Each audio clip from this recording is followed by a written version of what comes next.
En mission commandée, le sieur Bourita, accessoirement ministre marocain des Affaires étrangères, a tenté par tous les moyens de satisfaire son gourou, l'entité sioniste, de parasiter le sommet de la Ligue arabe qui s'est tenu à Alger. Le jeu puéril et à la limite indécent de ce missionnaire était de créer un nuage de fumée pour tenter d'exclure la question palestinienne de l'ordre du jour des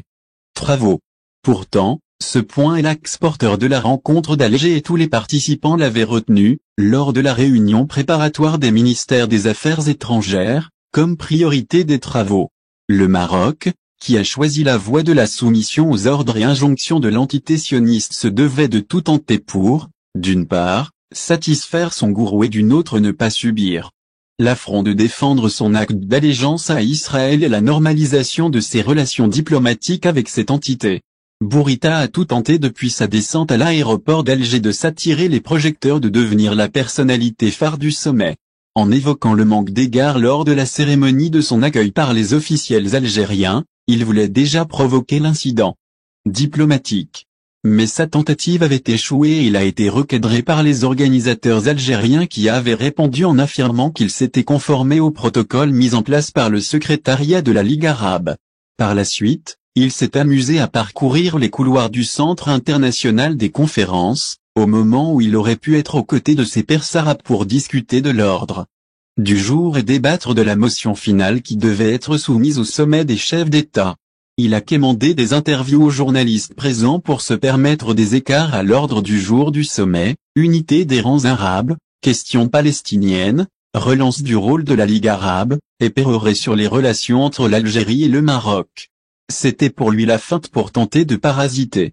les travaux du sommet d'Alger en détournant l'attention des médias sur un problème d'ordre bilatéral. Le coup était foireux et relevait surtout du flop du pétard mouillé car, qu'il le veuille ou non, ces gesticulations n'ont servi à rien. Tous les participants ont salué le succès du sommet et les déclarations, adoptées à l'issue des travaux, traduisent la volonté de la nation arabe de ne pas subir le diktat du nouvel ordre mondial qui se dessine. Le Maroc, ou du moins son souverain qui, est le président du comité El-Quds, a trahi la cause palestinienne en se jetant sous la botte d'Israël. Aujourd'hui il est devenu le fidèle serviteur des assassins des enfants palestiniens et des occupants d'une terre qu'il tente d'annexer par la grâce du laxisme de la communauté internationale. Pour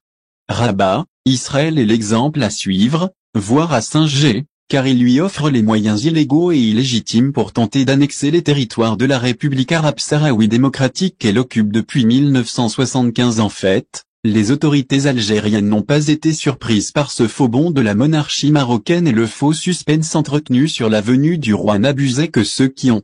vainement spéculé sur deux objectifs misérables: voler la vedette en braquant les projecteurs de la presse internationale sur les relations bilatérales algéro-marocaines et parasiter un sommet arabe décisif, qui se tient dans des circonstances exceptionnelles et de surcroît l'inscription en tête de son ordre du jour la question palestinienne, avec l'appui de la déclaration d'Alger paraphée par les